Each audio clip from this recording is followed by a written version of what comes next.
Hello hi viewers, நான் உங்கள் நண்பன் இளங்கோவன் பேசுகிறேன். த இ-மித் ரீவிசிட்டட் அப்படின்ற ஒரு புக்கை பார்த்து அதில் வந்து இன்ட்ரெஸ்டிங்காக என்னென்ன சொல்லியிருக்காங்க, உங்களுடைய பிஸ்னஸை எப்படி வந்து அந்த ஸ்மால் பிஸ்னஸை ஏன் ஃபெயில் ஆகுது, அதை எப்படி ஸ்டாப் பண்ணலாம் அப்படின்ற ஒரு இன்ட்ரெஸ்டிங்கான விஷயத்தை தான் உங்ககிட்ட வந்து படிக்கும்போதே ஷேர் பண்ணிகிட்டு இருந்தேன். ஸோ அப்போ இன்னும் ஃபர்தராக என்னென்னா, அதாவது ஒரு பிஸ்னஸ் ஆரம்பிக்கிறாருன்னா அவர் வந்து அந்த வேலையை செய்கிறது மட்டும் இல்லாமல் ஒரு மேனேஜராகவும் ஒரு என்டர்பிரனராகவும் எல்லா இடத்துலையும் அவங்க திங்க் பண்ணணும். அப்போ தான் அவங்க பிஸ்னஸை வந்து காப்பாற்ற முடியும் அப்படின்னு சொல்லியிருந்தேன் இல்லையா. ஸோ அப்போ இதில் இவர் என்ன அடுத்தடுத்த விஷயம் சொல்கிறாரு அப்படின்னு சொல்லிட்டு நம்ம பார்க்க போகிறோம். ஸோ வீடியோக்குள்ளே போகிறது முன்னாடி மறக்காமல் நம்ம சேனலை சப்ஸ்கிரைப் பண்ணுங்கள், அது நோட்டிஃபிகேஷனை பெல் பட்டனையும் கிளிக் பண்ணுங்கள். ஸோ நீங்கள் ஒரு பிஸ்னஸ் ஆரம்பிக்கிறீங்க அப்படின்னா, ஒரு ஸ்மால் பிஸ்னஸ் அப்படின்னா உங்களுக்கு என்ன தெரியுமோ அதை வச்சு தான் நீங்கள் ஒரு பிஸ்னஸ் ஆரம்பிப்பீங்க. ஸோ அப்படி பண்ணும்போது உங்களுக்கு வந்து உங்கள் பேரில் இல்லை உங்களுக்கு பிடிச்சவங்க பேரில் அந்த பிஸ்னஸை நீங்கள் ஆரம்பிப்பீங்க. ஸோ அப்போ உங்களுக்கு பிடிச்ச விஷயத்தை நீங்கள் செய்ய போகிறீங்க அப்படின்ற ஒரு இன்ட்ரெஸ்ட்டோடு அங்கே ஆரம்பிக்கும் போது ஸோ ஆரம்பத்தில் எல்லாமே கரெக்டாக இருக்கும். ஸோ உங்கள் ப்ராடக்ட் நல்லா இருந்தது. இப்போ உங்களோட பிஸ்னஸ் உங்களுக்கு பிடிச்ச மாதிரி நீங்கள் எந்த ஒரு சமையலோ இல்லை ஹோட்டல் சமையல் தெரியும்னு வச்சு அதை வச்சு நீங்கள் ஒரு ஹோட்டல் பண்ணுறீங்கன்னு வச்சுக்கோங்க. உங்களுடைய டேஸ்ட் நல்லா இருக்குன்னா நிறைய கஸ்டமர் வருவாங்க. ஸோ அப்போ இந்த இடத்துல நிறைய கஸ்டமர் வர உங்களுக்கு வந்து ஒரு நிறைய ஒர்க் ப்ரெஷர் அதிகமாகிடும். ஆனால் நீங்கள் அந்த என்ன ஒர்க் தெரியும்னு சொல்லிவிட்டு அது உள்ளே போனீங்க அப்படின்னா சமையல் மட்டும். ஆனால் இங்கே சமையலை தாண்டி நீங்கள் வந்து பார்த்திங்கன்னா நிறைய வேலை பண்ண வேண்டியது இருக்கும். கஸ்டமரை ஹேண்டில் பண்ண வேண்டியது, பொருள் வாங்கிறது, அது ஆர்டர் எடுக்கிறது, பில் கட்டுறதுன்னு சொல்லிட்டு எக்கச்சக்கமான வேலை இருக்கும். ஸோ இந்த இடத்துல நிறைய பேர் ஸ்ட்ரகிள் பண்ணுவாங்க. அவங்க வந்து நிறைய இதை எப்படி அவாய்ட் பண்ணணும், இல்லை ஒன்லி அந்த என்ன தெரியுமோ அதை மட்டும்தான் பண்ணணும் அப்படின்ற நோக்கத்தோடு போகும்போது அவங்க பெரிய அளவு அங்கே சஃபர் ஆவாங்க அப்படின்னு சொல்லிட்டு சொல்கிறாங்க. ஸோ இது எப்படி இருக்குன்னா, நாளுக்கு நாள் வந்து உங்களோட பர்டன் அதிகமாகிடும். இவங்க இமீடியட்டாக புது ஆளையும் போட மாட்டாங்க. ஸோ அப்போ என்னென்னா, ஒரு டெய்லியும் ஒரு 12 மணி நேரம் 14 மணி நேரம் நீங்கள் ஒர்க் பண்ண போயிட்டீங்க. ஸோ இப்போ உங்களுக்கு பிடிச்ச ஒர்க்குன்னு போயிட்டீங்க பிஸ்னஸ்ன்னு சொல்லிட்டு. பட் ஆனால் ரொம்ப நேரம் ஒர்க் பண்ணுற மாதிரி ஆகிடும். ஸோ இதனால் என்னென்னா, இது நீங்கள் இல்லைனா இந்த பிஸ்னஸே இல்லைன்ற ரேஞ்சுக்கு ஆகிடும். ஸோ அப்போ உங்களால் ஒரு வெக்கேஷனோ இல்லை உங்களுக்கு உடம்பு சரி இல்லைனாலோ இல்லை உங்களால் ஒரு புக்கு படிக்க கூட டைம் இருக்காது. ஸோ அந்தளவு ஹெக்டிக்காக போனோடனே ஏன்டா இந்த பிஸ்னஸுக்கு வந்தோம், ஏன் நம்ம பேரை வச்சோம் அப்படின்ற திங்க் பண்ணுற அளவுக்கு இது கொண்டும் போயிடும் அப்படின்னு தான் சொல்கிறாங்க. ஸோ இதுதான் வந்து இந்த குழந்தை பருவம் அப்படின்னு சொல்லிட்டு இந்த விஷயத்தில் சொல்கிறாரு. ஸோ அப்போ நிறைய பிஸ்னஸ் இந்த சின்ன விஷயம் இந்த ஃபஸ்ட்டு ஸ்டெப்லேயே வந்து கொலாப்ஸ் ஆகிடுறாங்க. ஸோ இதை தாண்டி அந்த பிஸ்னஸ் ஆரம்பித்தவர் ஹெல்ப் வேணும், இன்னொரு ஆள் இங்கே வேணும்னு சொல்லிட்டு ஆள் எடுக்கிறார் பற்றியா. அப்போ தான் வந்து ஒரு வந்து அடுத்த ஸ்டெப் இளமை பருவத்துக்கு அந்த பிஸ்னஸ் மூவ் ஆகும். ஸோ உங்கள் பிஸ்னஸ் வந்து அடுத்த லெவலுக்கு மூவ் ஆனால் நீங்கள் மட்டுமே ஒர்க் பண்ணக்கூடாது, இன்னும் ஆள் வச்சு அவங்களுக்கும் ஒர்க்கை ஷேர் பண்ணிவிட்டு நீங்கள் அடுத்த லெவலில் திங்க் பண்ணணும் அப்படின்றது தான் அவர் இந்த ஸ்டெப்பில் சொல்கிறார். ஸோ அப்போ குழந்தை பருவத்திலேருந்து இளமை பருவத்துக்கு போகும்போது அப்போ நீங்கள் ஆள் போட்டோடனே ஆள் வந்து அவர் வந்து ஒவ்வொரு வேலையை செய்ய ஆரம்பிப்பார். ஸோ அவர்கிட்டே வந்து என்ன பண்ணுவீங்கன்னா, நீங்கள் பொருள் வாங்குறது, அவர் வந்து இப்போ ஹோட்டல்னே வச்சுக்கோமே, நீங்கள் ஒரு புது சமையல்காரரில் ஒரு மாஸ்டர் எடுக்கிறீங்க.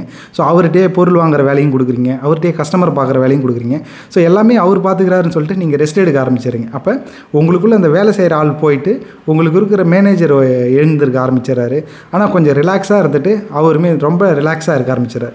ஸோ இப்போ எல்லாமே வந்து நீங்கள் ஹையர் பண்ணிங்களே ஒரு மாஸ்டர், அவரே எல்லா வேலையும் பார்த்துக்கிறார். ஸோ அப்போ நீங்கள் ரொம்ப ஹாப்பியாக இருக்கிறீங்க, அவரே எல்லாமே பார்த்துக்கிறாரு அப்படின்னு சொல்லிட்டு. பட் ஆனால் ஏதோ ஒரு பிரச்சனை ஒன்றுக்கு மேலே அடுத்தடுத்து வரும். ஸோ கஸ்டமர் இது சரியில்லைன்னு சொல்லுவாங்க, நீங்கள் பண்ண பர்ச்சேஸிங் கரெக்டாக இருக்காது, பேங்க்கில் பிரச்சனைன்னு வரும், பில்லு கரெக்டாக பே பண்ணல அப்படின்னு சொல்லிட்டு. ஸோ இதெல்லாம் வரும்போது தான் திரும்ப நீங்கள் வந்து பிஸ்னஸ்க்குள்ளே என்ட்ராவீங்க. என்னடா இது நம்ம நல்லா பண்ணுறாருன்னு நினச்சோம், அவங்க ஒழுங்காகவே பண்ணலையே அப்படின்னு சொல்லிட்டு. ஸோ அப்போ வந்து நீங்கள் என்ன பண்ணுவீங்கன்னா, நானே எல்லாத்தையும் பண்ணால் கரெக்டாக இருக்கும் போல இருக்குது, நான் பண்ணுற அளவுக்கு அக்கறை யாருமே எடுத்துக்க மாட்டாங்க, என்ன மாதிரி யாரும் வந்து ஹார்ட் ஒர்க் பண்ண மாட்டாங்க அப்படின்னு சொல்லிட்டு எல்லா வேலையும் நீங்களே எடுத்து பண்ண ஆரம்பிப்பீங்க. ஆனால் பே வந்து ஆளுக்கு கொடுத்துட்டு நீங்கள் எக்ஸ்ட்ரா ஒர்க்கை பண்ணுற மாதிரி ஒரு சுச்சுவேஷனுக்கு வந்துடும். ஸோ இதுதான் வந்து ஒரு கிரிட்டிக்கலான சுச்சுவேஷன். இந்த இடத்துல மட்டும் அவங்க கரெக்டாக சுதாரிக்கலை அப்படின்னா அவங்க வந்து எதிர் அந்த பின்னாடி போய்டுவாங்க, குழந்தை பருவத்துக்கு போய்டும் அந்த பிஸ்னஸ், இல்லைனா இங்கேயே அந்த பிஸ்னஸ் ஸ்டாப் ஆகிடும். ஸோ அப்போ எவ்வளோ கனவுகளோடு ஆரம்பித்த உங்கள் பிஸ்னஸ் வந்து ஸோ இந்த 2 ஸ்டெப்லேயே வந்து மேக்ஸிமம் முடியறதுக்கு காரணம் என்னென்னா, ஒன்று நீங்கள் வந்து நீங்களே எல்லா வேலையும் பண்ணணும்னு நினைக்கிறது, இல்லை நீங்கள் வந்து இன்னொருத்தர்கிட்ட அந்த வேலையை கொடுத்துட்டு ஃபுல்லாக அதுலேருந்து வெளியில் போய் நிற்கிறது அப்படின்ட்டு தான். ஸோ இதை சால்வ் பண்ணணும் அப்படின்னா அவர் என்ன சொல்லணும்னா, நீங்கள் புதுசாக எடுத்த ஆளே யாருன்னா அவரும் உங்களை சமையல் தெரிஞ்ச ஒரு மாஸ்டர் தான்.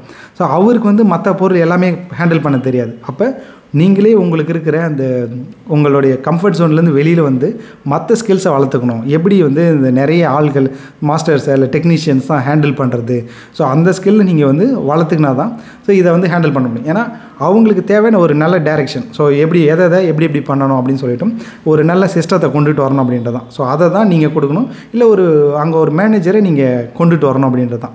ஸோ அப்போ அவங்களுக்கு அங்கே வேண்டியது ஒரு மேனேஜர் கரெக்டாக மேனேஜ் பண்ணுறதுக்கு, ஒரு சிஸ்டம் கொண்டு வர்றதுக்கு அப்படின்ட்டு. ஸோ இப்போ உதாரணத்துக்கு யோசிச்சு பாருங்கள், நீங்கள் KFCயோ டாமினோஸோ இருக்குன்னா அந்த ஓனரே எல்லாத்தையும் பண்ணிகிட்டு இருந்தாங்கன்னா இன்னி வரைக்கும் அவங்களே தான் பண்ணி இருந்திருப்பாங்க, பெரிய அளவு டெவலப் ஆகிருக்காது. ஸோ அப்போ யாரோ ஒருத்தவங்களை மட்டும் அவங்க நம்பி விட்டுருந்தாங்கன்னா ஃபுல் அண்ட் ஃபுல் அவங்கள கட்டி விட்டு இவங்க புதுசாக வந்தவங்களே அவங்க தான் மேனேஜ் பண்ணுற மாதிரி இருந்திருக்கும். பட் அதெல்லாம் தாண்டி அவங்க என்ன பண்ணுறாங்கன்னா சூப்பர்வைஸ் பண்ணுறதுக்கு அதுக்குன்னு ஒரு சிஸ்டம் இதெல்லாம் ரெடி பண்ணுறாங்க இல்லையா. ஸோ அதுதான் அந்த இளமை பருவமாக இருக்க அந்த பிஸ்னஸில் அவங்க கொண்டுட்டு வரணும் அப்படின்றது. ஸோ மற்றதுக்கு என்ன அந்த அதாவது நம்ம புதுசாக ஒரு பிஸ்னஸ் வாரம் இல்லையா ஓப்பன் பண்ணுறோம் இல்லையா. ஸோ அதனால் நம்ம ஃப்ரீயாக இருந்துடலாம், ஹாப்பியாக இருந்துடலாம், இதோட செட்டில் அப்படின்லாம் நினைக்கக்கூடாது. நம்ம கம்மியாக ஒர்க் பண்ணிட்டு நிறைய காசு எடுத்துக்கலாம் அப்படிலாம் இருக்கக்கூடாது. ஸோ நம்ம இன்னும் புதுசாக யோசிக்கணும், இது கரெக்டாக பிளான் பண்ணணும், இந்த டெக்னிக்கல் ஒர்க்கை யார் இருக்காங்களோ அவங்களுக்கு கரெக்டாக அசைன் பண்ணணும். ஸோ இந்த மாதிரி அந்த மேனேஜராகவும் அவங்க அவங்களே ஒரு என்டர்பிரனராகவும் ஒரு புதிய ட்ரீமோட விஷனோடவும் அதே சமயம் அவங்க ஒர்க்கும் தேவையான இடத்துல பண்ணுற அளவுக்கு இருக்கணும். எல்லாமே ஒரு கலவையாக இருந்துட்டு தான் அடுத்த கட்டத்துக்கு அதை நகர்த்த முடியும் அப்படின்றது தான் நம்ம பார்க்குறோம். ஸோ இன்னும் சுவாரஸ்யமான பக்கங்கள் இருக்குது, படித்து முடிச்சுட்டு அவங்க கூட ஷேர் பண்ணிக்கிறேன். நன்றி, வணக்கம்.